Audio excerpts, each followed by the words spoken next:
Saludos a nuestros seguidores en nuestra cuenta de Barrios Duros. Hoy tenemos una propuesta periodística innovadora, un podcast que busca realmente llevarle a nuestros seguidores temas de la agenda nacional, temas inéditos. Hoy este servidor de ustedes, Justino González, en compañía también del periodista y colega Juan Preciola, tenemos a un excelente invitado. Se trata del mayor Felipe Camargo, miembro de la antigua Guardia Nacional, también de las fenecidas Fuerzas de Defensa, fue cercano colaborador del general Omar Torrijos Herrera en calidad de escolta y durante mucho tiempo también estuvo en los servicios de inteligencia del Estado panameño, conocido como el G2. También es autor del libro El espía del general Omar Torrijos, cuyos ejemplares se agotaron en su primera edición en la Feria del Libro del año pasado, 2024. Saludos, mayor Camargo, bienvenido. Mucho gusto, gracias. A Barrios Duros. Bueno, comenzamos. Felipe, saludos. Arrancamos por partes. Queremos recordar la operación Potable. Casualmente, en estos días, 19 de abril, se conmemoran 47 años de esa operación Potable. ¿Qué cosas involucraba esa operación? Bueno, la operación Potable fue una decisión patriótica que tomó el general Torrijos en su momento en la necesidad de que los tratados no fueran aprobados por los Estados Unidos y Panamá. Fue una decisión, una orden que dio de preparación, o sea, buscar armamento explosivo fuera del país, de forma secreta y segura, que los gringos no supieran que estamos rearmándonos por una operación de ataque al canal. Básicamente la operación de Potable era una operación para hacer volar las esclusas, causar la mayor cantidad de bajas al ejército de los Estados Unidos en combate, con ataques a la base de Howard, era atacar donde estaban las instalaciones de la USAF, la Fuerza Aérea, a los puertos de Balboa, Cristóbal, a los cuarteles de policía civil de los Estados Unidos, y hostigar, atacar con fuego mortero y armamento de ametralladoras y lanzacohetes a las diferentes instalaciones militares y cuarteles del Comando Sur en Panamá. Oye, ¿y cómo se preparó una operación de esa magnitud, tomando en cuenta que aquí estaba el Comando Sur, estaba la Brigada de Inteligencia 470, que era una de las mejores del ejército norteamericano? ¿O usted piensa que había filtración de esa operación? Bueno, eso fue tema cuando me capturan los norteamericanos en la invasión de 1989. Ellos me preguntaron, en los largos interrogatorios que tuve con todos los organismos de inteligencia de los gringos, sobre el tema específico de la operación de ataque al canal. En ese momento yo me pude percatar de que le faltaba mucha información que ellos no tenían. Entonces yo entendí que la operación Potable nunca iba a ser un golpe de sorpresa a los norteamericanos.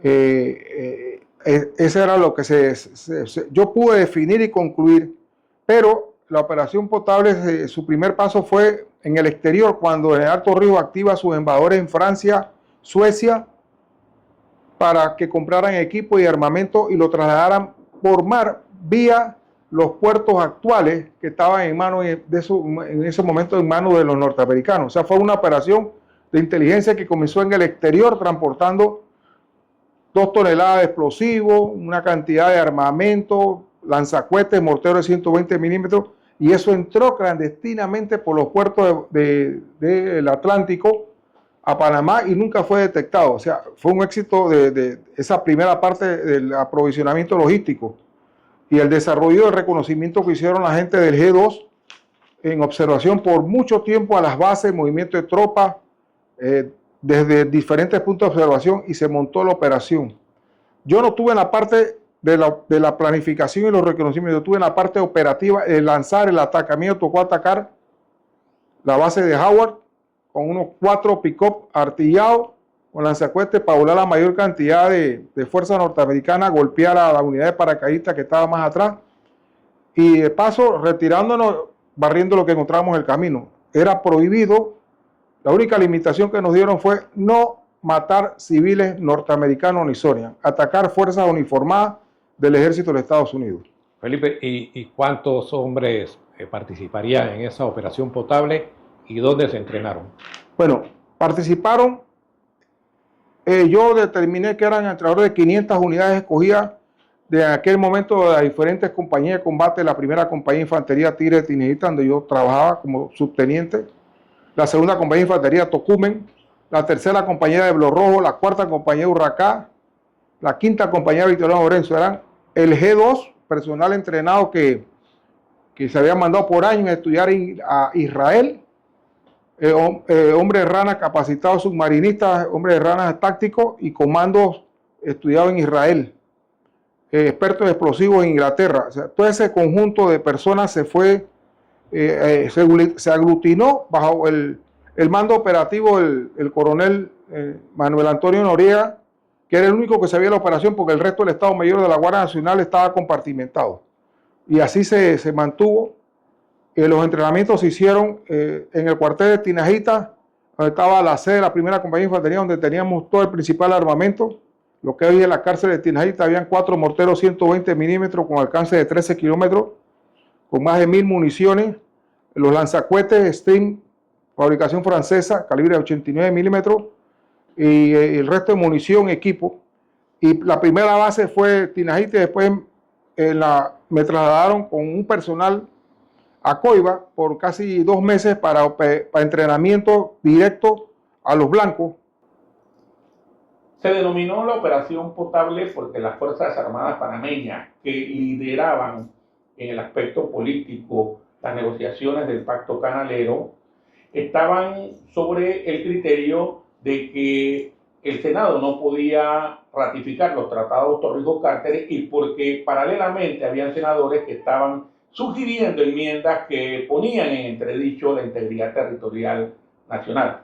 Por eso entiendo, Mayor Camargo, que se habló de la Operación Potable. ¿Cuál era la clave exactamente? Sí, la orden que recibimos nosotros fue que cuando escucháramos el discurso de Alto Río, las pocas palabras que dijo, si aparecía la palabra potable, era la orden de retirarse. Y si se escuchaba la operación no es potable, era la orden de atacar.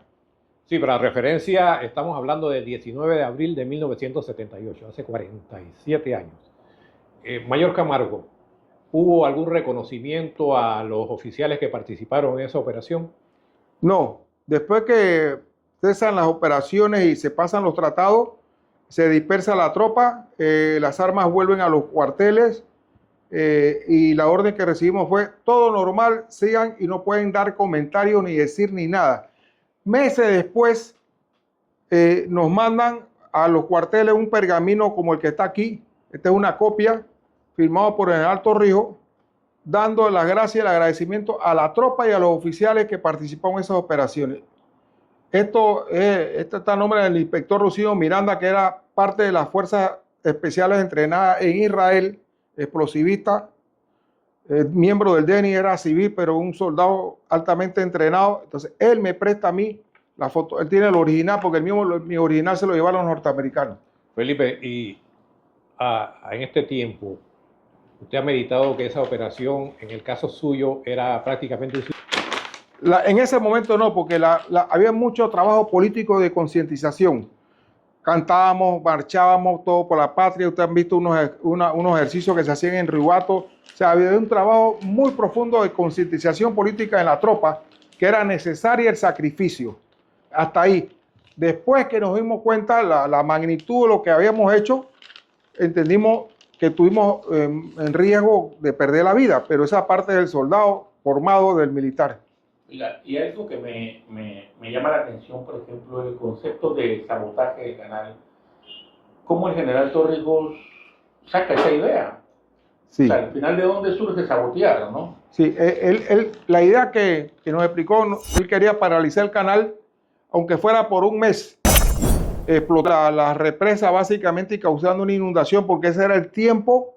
En abril, estamos en abril, había una baja de agua en los lagos, o sea que lo que rompíamos nosotros, tenían los gringos que reparar para que los lagos volvieran a llenarse y funcionar el canal. Entonces era el tiempo que Torrijos iba a necesitar puede ser un mes, 2 meses, 3 meses, porque las reservas de agua del canal se iban a vaciar todas. Íbamos a atacar las principales represas y el canal iba a estar fuera de servicio. Los únicos que podemos cuidar o destruir el canal somos los panameños. Pero era una operación realmente a estas alturas muy suicida.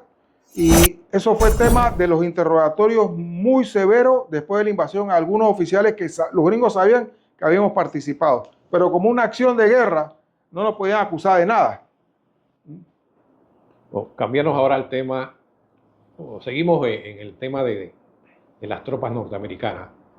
Se habla ahora en la actualidad, gobierno de Trump, gobierno Mulino, del posible retorno de bases de tropas norteamericanas. ¿Cómo observa usted esa posibilidad, ese retorno de soldados norteamericanos a Panamá?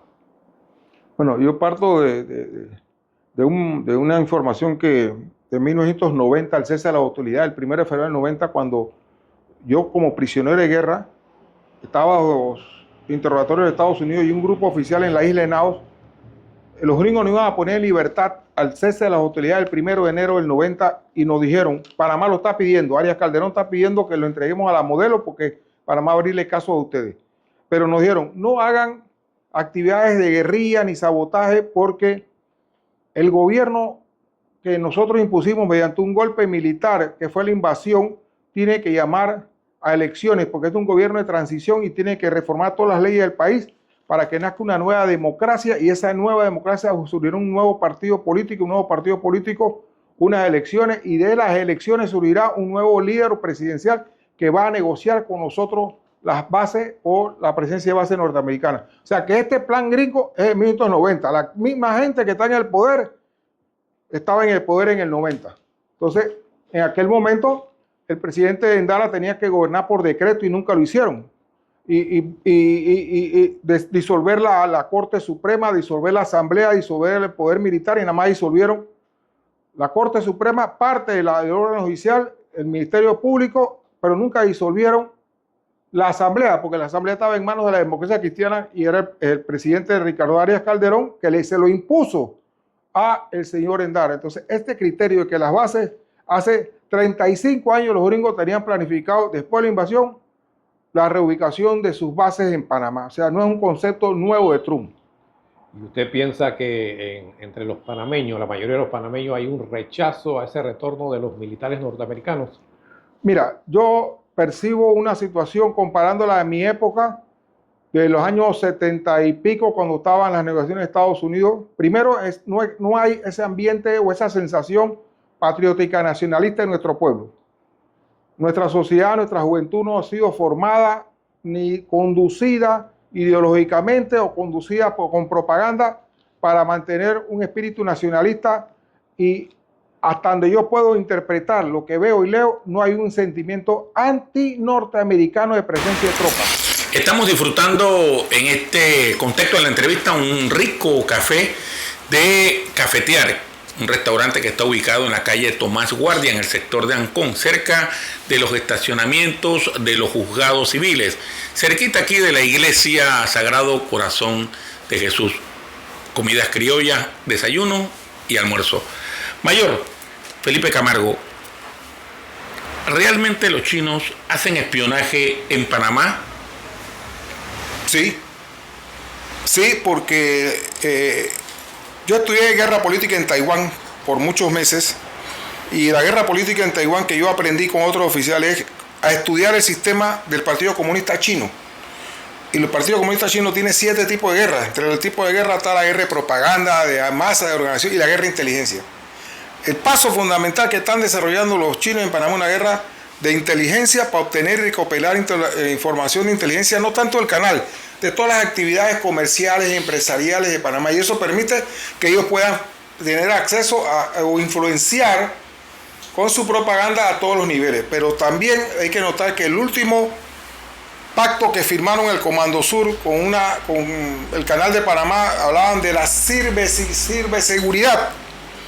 ¿Qué significa eso? Los gringos se metieron en el canal porque los chinos estaban espiando los sistemas tecnológicos del canal de Panamá. Entonces ya el Comando Sur, y tampoco lo dice muy claramente, y entró a darle apoyo tecnológico y soporte para neutralizar la penetración de los hackers que hay en el sistema del Canal de Panamá. Eso es inteligencia china.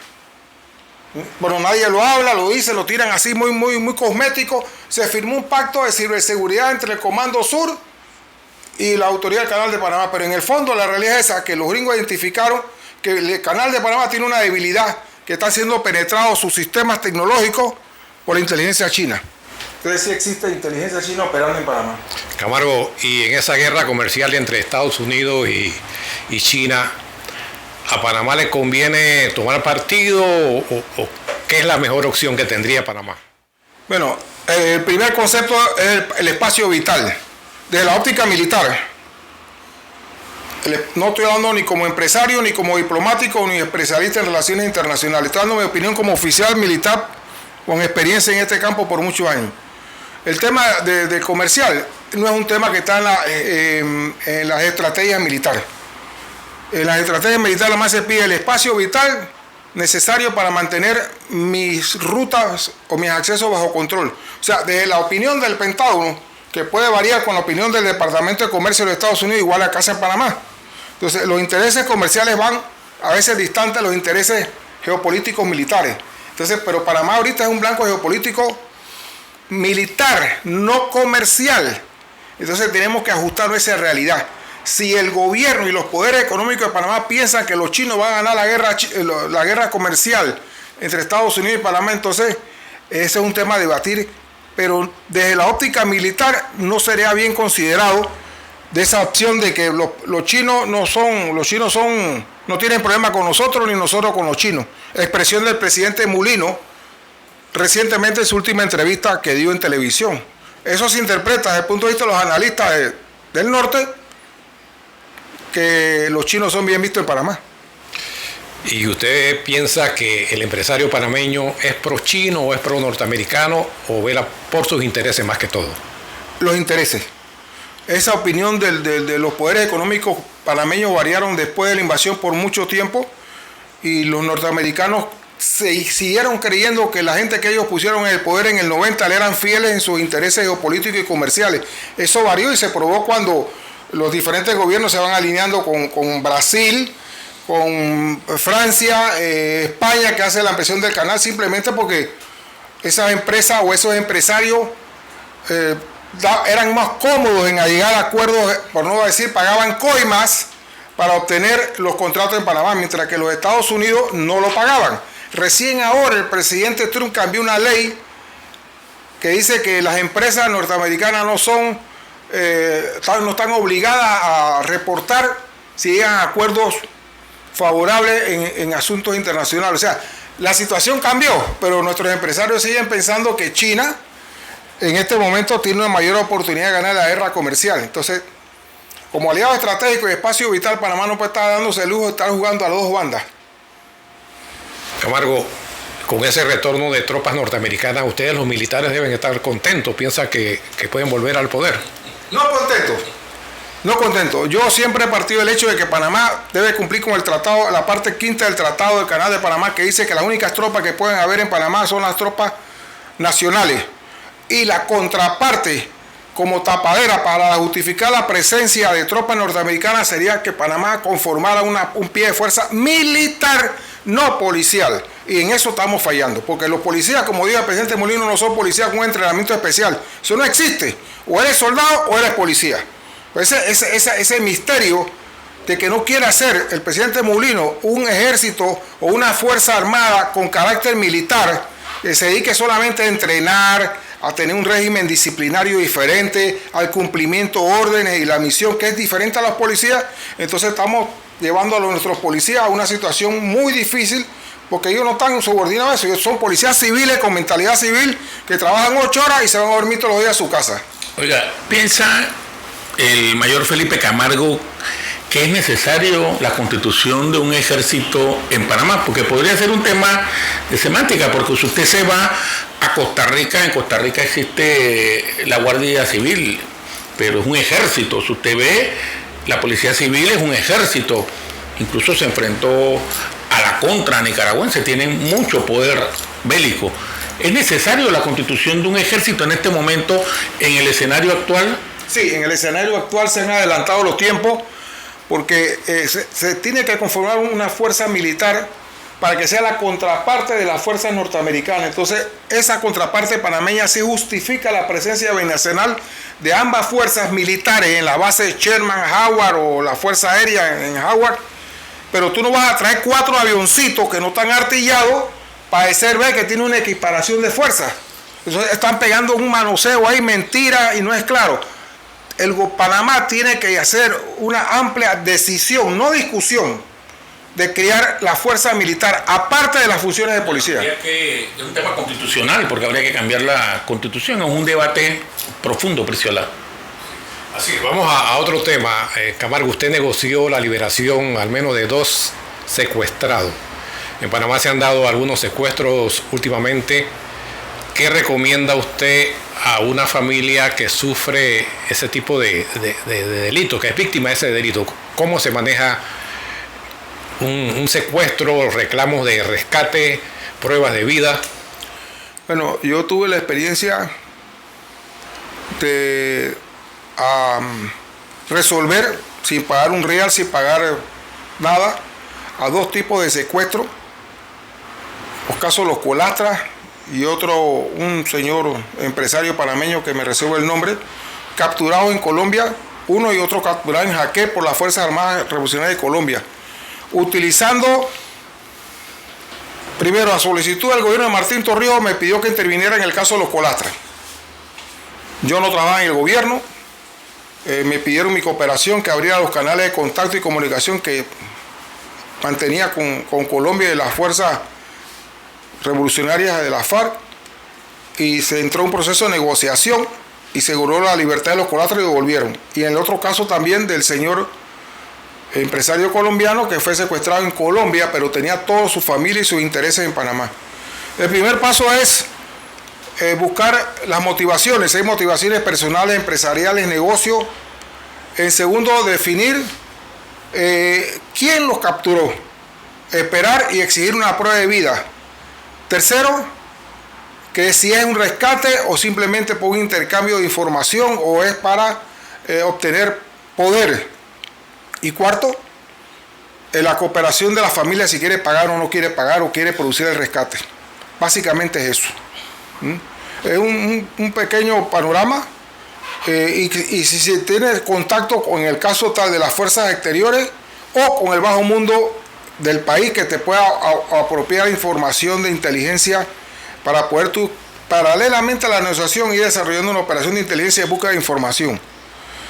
Pero en la época militar los secuestros no eran tolerables.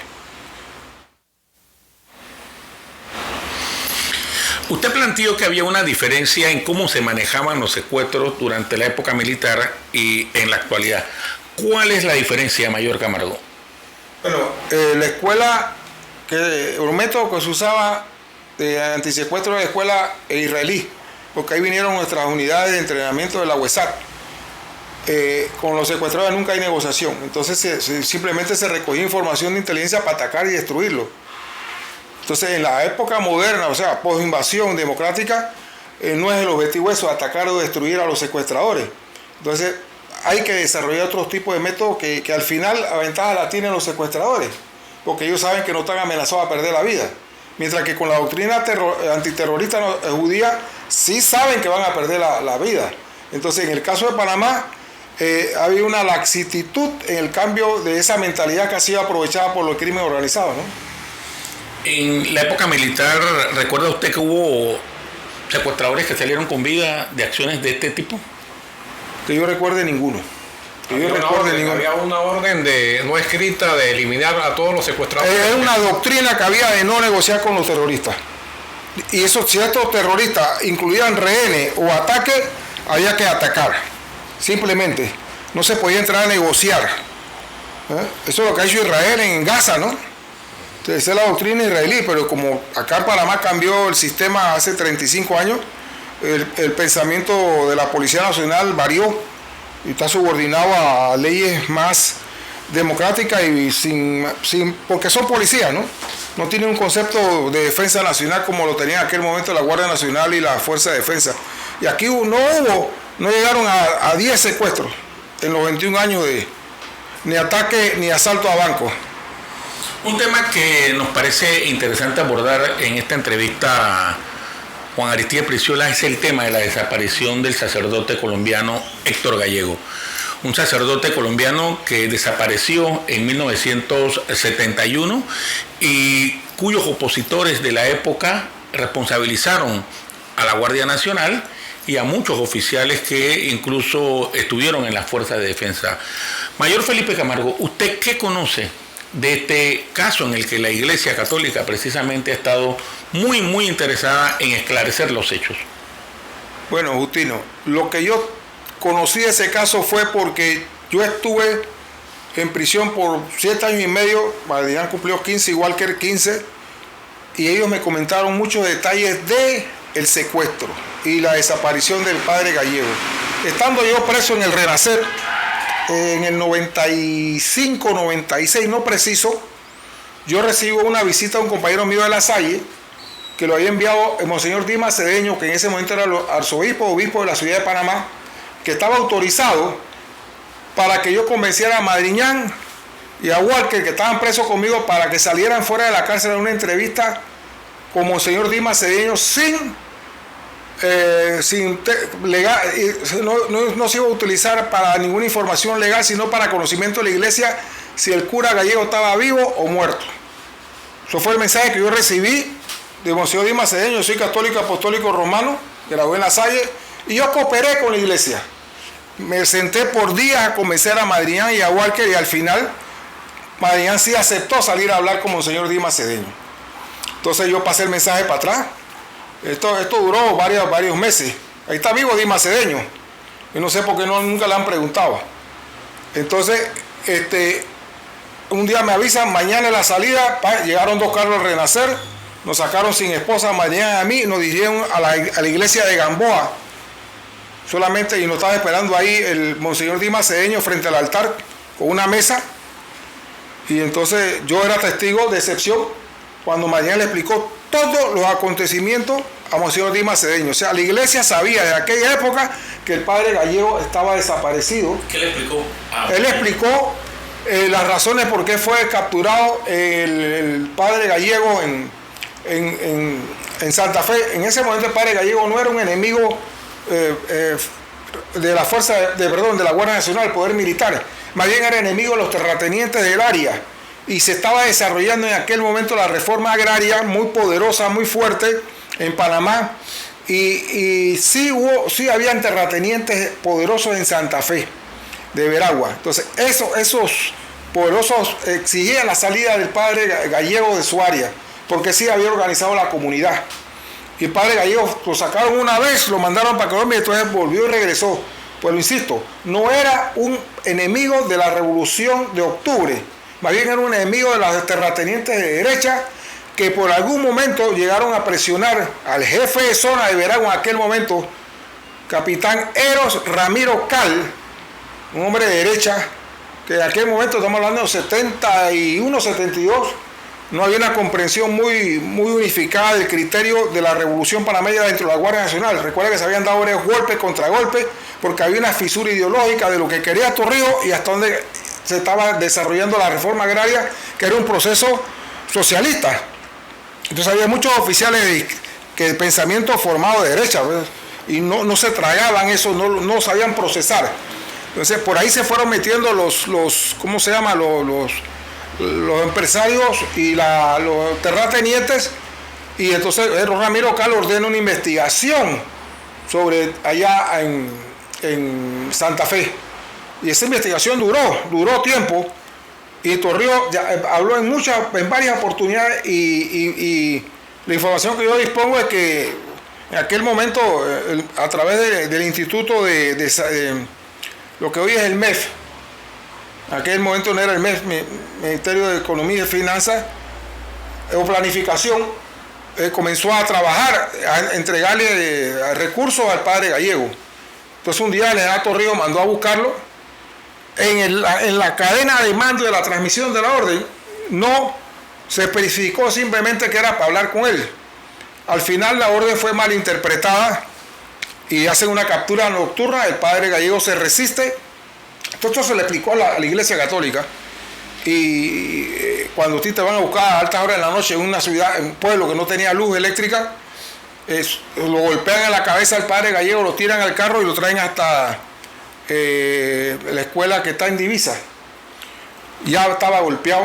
Entonces, después lo traen a una casa de seguridad en Panamá y muere en la casa de seguridad, y después, esa parte no la conozco, da una orden y es lanzado al mar. O sea, para que la iglesia pueda santificar a su santo Gallego, tienen que encontrar el cadáver, y eso no va a suceder.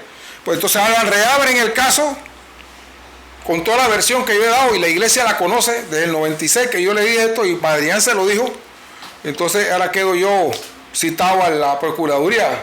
Yo entré en 1973 a la Guardia Nacional, y yo lo expliqué bien en mi libro, y lo expliqué muy bien a Monseñor Dimas Cedeño, y que yo fui un referente y en ayuda a la Iglesia Católica para ver si podían conformar y hacer un santo, pero esa es la realidad.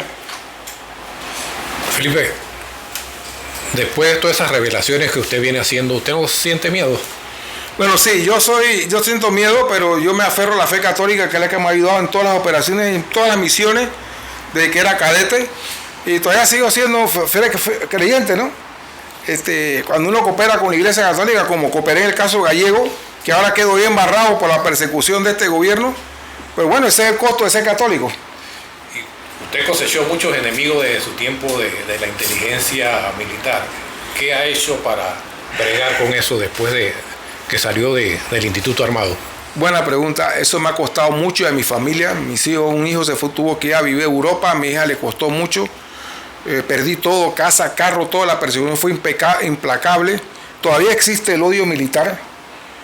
Tengo algunos conflictos que he ido superando con compañeros militares y compañeros míos a la promoción del Colegio La Salle, que yo por cuestiones de servicio tuve que capturar en el momento de la cruzada civilista, entre eso Alberto Alemán Subieta, Rodrigo Arosemena y otros, y los logré poner en libertad, pero ese resquemor ha quedado ahí, y yo estoy seguro que todavía existe el odio militar después de 35 años, no ha sido superado. Yo sí lo superé, yo cerré capítulo y la pasé, la historia, por eso hice mi libro, y reconocí lo del caso Gallego, todo lo que reconocí hemos hecho público, yo sobre todo, explicándole al país las situaciones, pero sí, todavía tengo enemigos poderosos en este gobierno que son con un odio permanente al poder militar. Ciudad Noriega desapareció y las Fuerzas Armadas panameñas desaparecieron hace 35 años. Señores del gobierno, cierren los capítulos antimilitaristas. El tiempo ha sido inexorable, se ha pasado rapidísima esta entrevista con detalles interesantes, históricos y prácticamente información desclasificada que ha dado el mayor Felipe Camargo de un contexto de nuestra historia, sobre todo porque fue actor de esa parte de la historia ficcional. Sí, quería agradecerle a Felipe por su amabilidad de participar en este proyecto, y tendremos nuevas oportunidades de tenerte, y también tenemos posibilidades de revelar aspectos que se desconocen de aquella época donde pocos se atreven a hablar, y tú eres uno de los pocos militares que ha tratado de desclasificar parte de esa historia militar. Muchas gracias. Gracias, Agustino. Gracias a ustedes, señores periodistas, que haciendo valer el principio de ustedes de libertad de expresión, yo sé que le doy esta entrevista a ustedes en la plena confianza que tengo que no me la van a censurar ni me la van a cortar. Lo que digo, lo que expliqué y dije, así mismo va a ser expuesto al país, simplemente para reescribir la historia tal cual como ocurrió, porque ha sido mal interpretado, mal reescrita. Gracias nuevamente por esta oportunidad en nombre mío y mi familia y los pocos compañeros militares que me quedan, que tienen un espíritu patriótico buscando el bien común de la patria. Gracias. Bueno, ha sido todo. Agradecemos al restaurante Cafetear, ubicado en la calle Tomás Guardia, por permitirnos grabar en sus instalaciones esta interesante entrevista. Los esperamos muy pronto. Estén atentos a nuestra plataforma. Desde el barrio donde todo es calle, la vida es dura pero sigo en el detalle, con el flow que no se